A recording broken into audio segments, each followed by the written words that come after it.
I've had some really fucking good sex with multiple orgasms that tired me out, and I cried afterwards. So who cares? Why not do your own thing and let them say what they want? Okay. Woo! What's up, guys? Today we're going to be talking about Lily Phillips and her endeavor, and successful, I guess, endeavor to fuck 100 men in one day. Let's go ahead and talk about it, and at the end, if you stick around, maybe I'll show you what happens if I'm wearing this sweater and I put my arms all the way up in the air. So, this documentary, which I don't want to link it down in the description. It's on YouTube. It's free. You guys should go watch it. Go form your own opinions. But it's actually quite an interesting watch. I think it was like an hour and a half, maybe 45 minutes. I don't remember. I just watched it while I was getting ready in the morning one morning. So there is going to be some spoilers in this video. Most people are talking about how she started crying at the end of the video. So that's kind of what I want to focus on first, because that's the thing that I have the most opinions about. And then I also have some like opinions that are kind of like, should we be doing this? Like, is there a way to do this that is actually not harmful and isn't self-harm, etc. I am, as you guys know, a sex positive person, kind of a slutty person, but not actually. Like, I'm slutty with boundaries, slutty with standards, I guess. So that makes me a little less slutty than the standard slutty person who would just go out and like fuck a bunch of guys in college, or the OnlyFans girl who fucks like anyone on camera for views or for money. I think the main reason that Lily Phillips is doing this, beyond a reasonable doubt, is probably because, you know, it's like the clickbaity thing to do. You know how people go like, oh, I'm trans, and they're not actually trans, they're just putting a bandana down their pants to promote their OnlyFans, or, oh, I'm having sex with my stepbrother, but they're not actually having sex with their stepbrother, it's just like Johnny Sins or something on their OnlyFans. Like, this type of stuff is nothing new. Well, maybe it is kind of new, but it's nothing rare in the industry these days. A lot of these girls who are 18, 19, 20 don't have a huge following. They're not celebrities, but they want to break into the OnlyFans industry. They're doing pretty much whatever it takes marketing-wise to get eyes on their content. And from what I've seen in my own content as well, it is the taboo, it is the crazy, it is the no fucking way that gets people to click, and people love to also end up jerking off to taboo. So, young, sexy woman, but isn't really anything special. I'm not saying she's not anything special or they're not anything special. I'm saying they're not like 20 out of 20. You know what I'm saying? They're not 10 out of 10. They're like the average hot college girl or something, or the average hot 20-year-old. How do they make a name for themselves? How do they differentiate themselves? Well, they're gonna fucking do something crazy on the internet, and then guys are obviously gonna wanna jerk off to them in general, but how would they find them and stick to them rather than going to another like 7 or 8 out of 10 on the internet, which is just like fucking a dime a dozen these days? They're gonna do it because the bitch is fucking 100 guys in a night. I genuinely think that a lot of girls who do this are actually into sex a lot, for whatever reason. It could be daddy issues. It could just be a high libido. It could be, you know, your fucking hormones are thrown off. I think I have like high testosterone, and that's probably why I have such a high libido. And I'm also just kind of, I don't know, like I really like the good feeling, just like I like the good feeling from eating. I think I'm just kind of like a hedonist at heart, and I just really love sex. And I also have grown to love the connection too, so it's like twofold now. But there are girls out there that really, really enjoy sex. I think from a lot of things I saw in this documentary, this girl is more on the side of like how my boyfriend is in life, like just does stuff, doesn't really think about it, does what makes him happy, like does things without kind of really thinking it through. On the other hand, I'm like a fucking hypochondriac, I'm a worrier, I'm a fucking overthinker, I'm a researcher, I'm the person that if I have one symptom, I'm on the internet wondering what the fuck is wrong with me and when I'm gonna die. Like, I would not be able to do this thing that she did, but she really didn't even know that you can get like STDs from getting cum in the mouth. Like, I don't think she sat there and overthought the repercussions emotionally if she hasn't even thought about how you can get an STD from cum in the mouth. And maybe she has, and maybe she's weighed that risk. I think she's just kind of like not risk averse, and I'm enjoying life. If you're thinking about like how much someone introspects or how much someone overthinks or thinks about life or thinks enough, I think she probably thinks pretty surface level. And if you think about it, like if I thought about it even, would it be super hot to be like run a train on by like 10 guys? Like something less scary, less time consuming, less tiring? Yeah, that sounds hot, but I would like imagine some kind of like, if you guys have watched Spartacus, they have really cool cinematic sex scenes for like all the slaves and everything else, and like super hot. So I would imagine something like that where it's like 10 guys just like kissing me all over my body and like grabbing me by a collar, and I look sexy and they're all hot, and yeah, it's a fantasy. But I have learned from my promiscuous brain that it's not smart to actually act on the promiscuity that my loins want.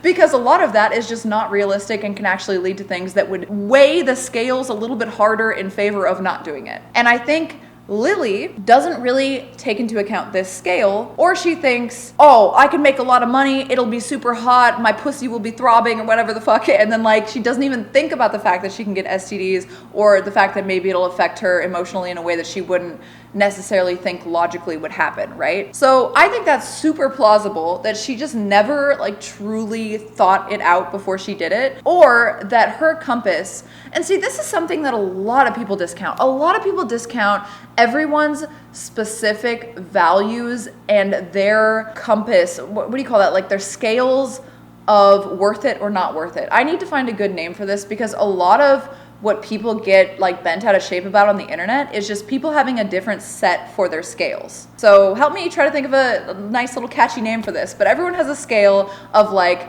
what you give for something and how much you get from doing it.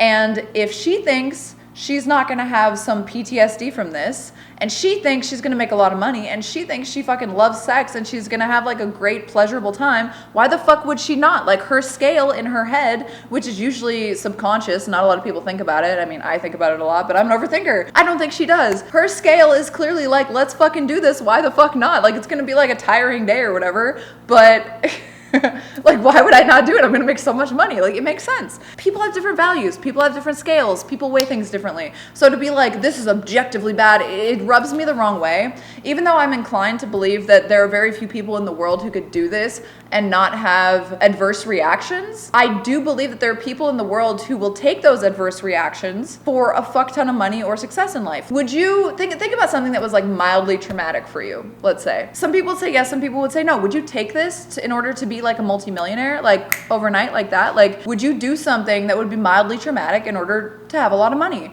Some people do things on a daily basis, like have a really fucking hard job, or a boss that's a narcissist, and a bunch of other things that are way more mainstream and way more accepted, and they do this on a daily basis, and it's slowly giving them horrible trauma. Or they like allow their family to treat them like shit, or their partner to treat them like shit and give them trauma every day for no money. So it's so funny and it's so odd to me, like, what is the hang up with sex that like, yes, there are some bad things about this. Yes, there are some arguably good reasons not to do this. But like, why is it when someone hears something about sex, it's automatically judged much more harshly than anything you're doing that might actually affect you worse, that's just kind of like accepted by society?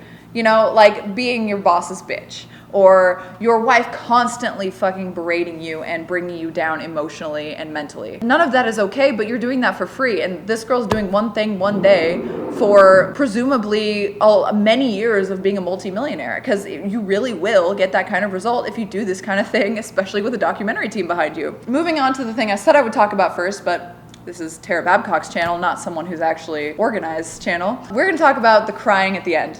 All right, so I think people actually, this might be a weird take, but I think people are actually reading a little bit too much into this crying. A lot of people are like, oh my God, she's breaking down in tears. She's a shell of a person. She's crying. She clearly is like gonna be traumatized forever over this. And then she says she's gonna do 1,000 guys next, which yes, is a thing, and I don't think it's possible, but whatever. Lots of downtown activity outside today. Sorry about that. My hot take is that I have had really, really good sex. Not saying that what she had was good sex. High probability there's no way that was good sex, unless she has some kind of thing where she just comes super easy all the time or something, like a really overactive clitoris inside the vagina or something. I don't know. There's no way she was having a lot of coming. In fact, I would guess that she probably had like maybe one orgasm or no orgasms. I don't know. But I've had some really fucking good sex with multiple orgasms that tired me out, and I cried afterwards. Kind of like a release of emotions, and it was like a good cry. Like nothing bad happened. It was with like the love of my life, and it was beautiful, and it was amazing, and it was like great sex. And even the more beautiful the sex is, the more it messes with your hormones, and the more you're probably going to get really connected to the person or cry or something. So like crying after sex or crying after like literally the longest day ever. Like I can't imagine taking 100 dicks in a day. I would be so fucking tired. It's hard for me to film. Like I have a really busy day tomorrow before the holiday season. I have to film 4 full videos tomorrow, and I'm gonna be so fucking exhausted. There are times when I come home for a hard day's work and I like want to cry because I'm so burnt out, you know? So like burnt out, just messing with emotions because of orgasms, like these are reasons why you would cry that are not like deep ass reasons, you know? I do think it's possible and maybe even probable that like she's crying because she feels used or something. I think more likely, or not even more likely, I think another possibility is that, you know how she brought up at the end, well I guess maybe you don't know. If you don't know, she brought up at the end the reason for her crying being that some guys were bitching that they only got 2 minutes and didn't get to come and they didn't have a good time, and she wanted everyone to have a good time. I think she could be shallow enough that like in that moment of vulnerability and being tired as fuck and maybe like having a lot of up and down emotions and orgasms and stuff like that, that she literally is just sad because a lot of the guys didn't treat her like a hot ass piece of meat and like a dream come true. She could be like kind of narcissistic like that, or like that kind of thing where it's like, wow, these guys treated me way worse than I thought. Like in my head, I thought they were going to come in and be like, yes, goddess, please, goddess, you know, because that's what would happen with me probably. Like, I can't imagine a guy in person being like, excuse me, I didn't come? Like, what's wrong with you? I get guys that are mad about something on my OF like once a month, and that's over the internet. I cannot imagine the audacity of some guy saying that shit to my face. Like, I would be like, pick your tiny limp dick up and get the fuck out of my house. It is not my problem that you cannot come to my juicy, juicy, sweet pussy after 60 guys have run through it. That is a you problem, not a me problem. But then again, she seems a little nicer than me, and I'm probably a little scarier and more intimidating to say something like that to the face of, but yeah, that's crazy. Is that not crazy? Like, how entitled? Like, I get it. Maybe she was just kind of like a nobody before, but I thought she was kind of popular on OnlyFans, and some of the guys were like, oh, I've followed her since the beginning. Like, this is a dream come true. There's also a guy in there who was like shaking afterwards, like freaking out, talking about how he was gonna get like kicked out of the house or something. Oh my god, dude. It's just a weird thing to do. And anytime you go against societal norms, you have a potential or a higher potential of being traumatized, even if it's not something that would generally traumatize you, because of how... Twitch stream starts in 2 hours at 1 p.m. Thank you, Astro.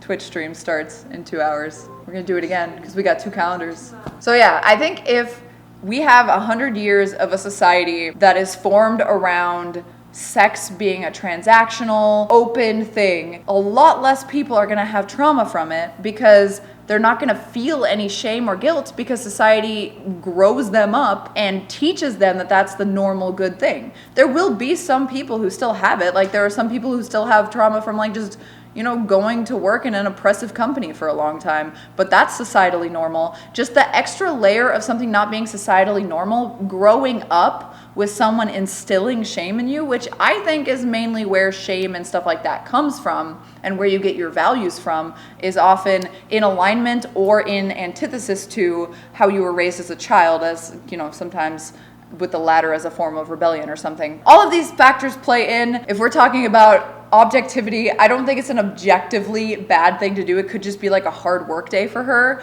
But because I don't know what it is inherently that makes a hard day of sex any harder than a hard day of manual labor on the construction site. Like, I literally don't see the difference. Other than society says you should work your ass off on the construction site and you should hold your virginity until you find someone you want to marry and then sleep with one man only. Like, I literally can't see it any other way. I know that there are other things that go into it. For instance, that's how you like release dopamine and serotonin and connect with someone and bond with someone, so that can kind of fuck you up a little bit, sure. But like, you can go to the construction site and like get a workers' comp claim because you broke your arm, or you're constantly just getting scraped and beaten up. You could live 10 years less long because you did that kind of work. Like, you can get mesothelioma and have like a class action lawsuit. Like, there's so many worse things that can happen to you than just kind of fucking and then being like, oh, that was weird. Astro, go charge. I know he's gonna run into my cables after telling me all about my Twitch stream like fucking 3 times in a row. Anyway, so let me know what your thoughts are on this. That's kind of what I think. It was a very interesting watch. I would never want to do this thing. I can see how someone could have it as like kind of like a kink or like a fantasy, one that would be way too hard to play out in real life. And in regards to the 1,000 guys, I think she said something like, I haven't read up officially, I've just heard like word of mouth from other creators whose videos I've watched, but I think she said that she's gonna fucking do 1,000, like 3 at a time, 1 for each hole, and she's trying to break a world record, and in order to break the world record, everyone has to come? Like, woman, 3 at a time, like, I'm not gonna do the math here, but that's like almost impossible, and then they're not gonna be tested. See, in my opinion, this kind of stuff is what outweighs it. But like, what's the probability she gets like actual like HIV or something? Like, she probably already has herpes because she's done the 100 and she did 34 I think before, and she was just like a slut in college, and like 1 out of 3 people or 1 out of 6 people or whatever have herpes. But like, that's the other kind of big one. But like, HIV is pretty curable now, like, or not curable. I mean, it might actually almost be curable. I don't remember, but HIV is very manageable. It's not a death sentence anymore. But you know what's a life sentence? Like $500 million and going down in history. And that might be, to some people, the cool Tara Babcock scale in favor. There, I just gave it a name.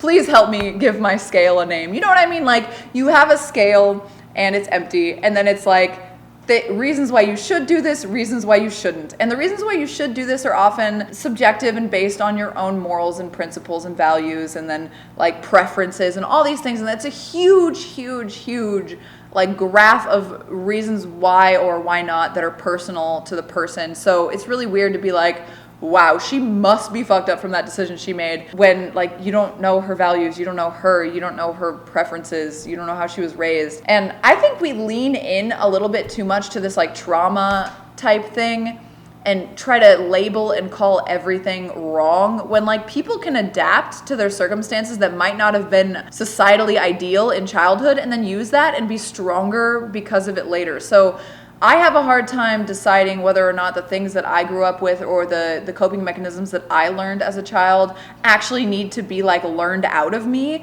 or whether I want to actually accept them as a preference and go with them for the rest of my life and make choices based on them, you know? Like, and I feel like it's a personal thing to even choose that. So your morals and whether or not you want to fix your attachment styles or your traumas, that's all subjective. And then like your fucking scale of Tara Babcockness is all subjective. So it's just so crazy to me for people to cast such judgment on other people's choices.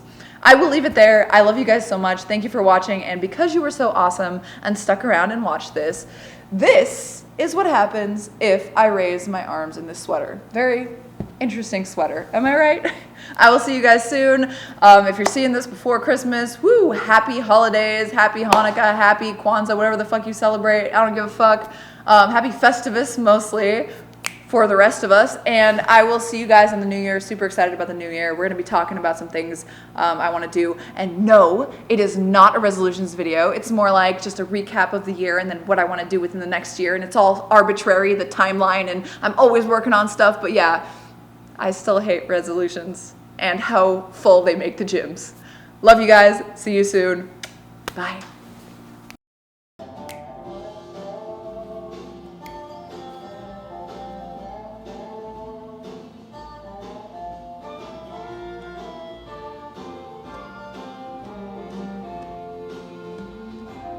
I was sitting there selling turnips on a flatbed truck, crunching on a pork rind when she pulled up. She had to be thinking this is where rednecks come from. She had Hollywood written on her license plate. She was lost and looking for the interstate, needing directions, and I was the man for the job. Told her way up yonder past the caution light, there's a little country store with an old Coke sign. You gotta stop in and ask Miss Bell for some of her sweet tea. Then a left will take you to the interstate, but a right will bring you right back here to me. I gotta tell you guys, I've been trying to picture this fucking interstate or intersection for a while. I don't know how you can go somewhere down yonder, then take a right and get back to where you were before. Let's film this video.